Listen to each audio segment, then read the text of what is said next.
Success అంటే success అని ఒప్పుకుంటాం. ఫ్లాప్లు హిట్లు ఏమి ఉండవు రవితేజ మొత్తం మాస్ జాతర అంటున్నారు. ఉంటాయి ఉన్నాయనిక లేదు. ఫ్లాప్ మాత్రం మా ఫ్యాన్స్ దాంట్లో ఫ్లాప్లలో ఏంటంటే కామెడీ లేకుండా నీకు ఏది ఫ్లాప్ లేదు. నువ్వు ప్రతి ఒక్క సినిమా వేసుకో, ఏదైనా సరే ఏది దరు వేసుకో, ఫ్లాపే అది యాక్చువల్ చెప్పాలంటే. కామెడీ మాత్రం హైలైటే కదా. ఎంజాయ్ చేసిరు కదా పబ్లిక్, ఇంకేం కావాలని.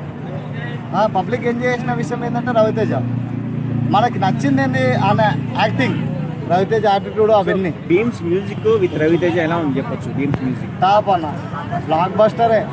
ఇదాన్ని మాత్రం తగ్గేదే లేదు. భీమ్స్ గురించి ఏం చెప్తారు? రవితేజ కాంబినేషన్ చేస్తూ ఉంటారు భీమ్స్ రవితేజ.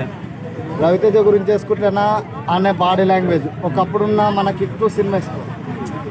దానిలో చిన్నగా ఉన్నాడు, దీనిలో మాత్రం లెవెల్ మన క్రాక్ వేసుకున్న గిటంగా లెక్కల. చాలా మంది రవితేజ పని అయిపోయిందని చెప్పేసి చాలా మంది అంటున్నారు, మీరేం చెప్తారు? ఎంతన్నా మా వాడు పైకి లేస్తాడు భయ్య, 100కు 100.